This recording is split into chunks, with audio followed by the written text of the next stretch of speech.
नमस्कार, मी असलमुल्ला. आपण पाहताय कराड वार्ता. कराड शहरात पुरवठा विभागाची मोठी कारवाई. या कारवाई अंतर्गत अवैधरित्या साठा केलेली ही सुमारे 200 पोती जप्त. यामध्ये गहू आणि तांदूळ पोत्यांचा समावेश.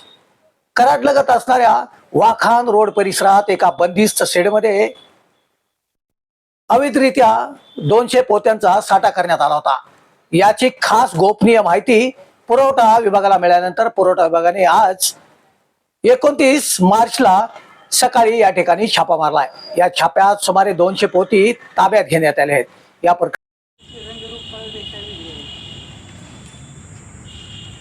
या संदर्भात पुरवठा अधिकारी साहिला नायकोडे यांनी कोणती माहिती दिली आहे ते आता आपण पाहतोय. ठीक आहे. नमस्ते, मी साहिला नायकोडे, पुरवठा निरीक्षण अधिकारी.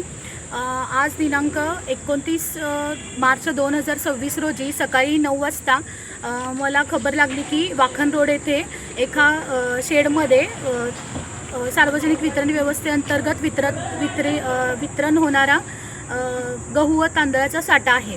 त्यानुसार मी व माझ्या पथकाने सदर ठिकाणी तपासणी केली असता एक बंद शेड होतं. त्यामध्ये प्लॅस्टिकच्या गोण्यांच्या मध्ये धान्य साठा असल्याचे निदर्शनास आले. त्यानुसार संबंधित व्यक्ती, ज्याला ते शेड भाड्याने दिलेलं होतं, त्या व्यक्तीला तिथे बोलवून घेण्यात आलं व सदर शेडचे कुलूप उघडून त्या ठिकाणी गहू व तांदळाचा साठा असल्याचे निष्पन्न झाले. त्यानुसार सदरचा साठा आम्ही जप्त केलेला आहे व पुढील कारवाई शासनाकडून चालू आहे. काय नाव आहे मॅडम? काय व्यक्तीचं नाव काय केलेलं पाटणे, रमेश पाटणे. आणि त्याच्याकडून त्याला जे धंदे देण्यात आले ते दुकानदाराचं काय नाव? त्यांनी काही जबाब दिलेले नाही आहेत तसे.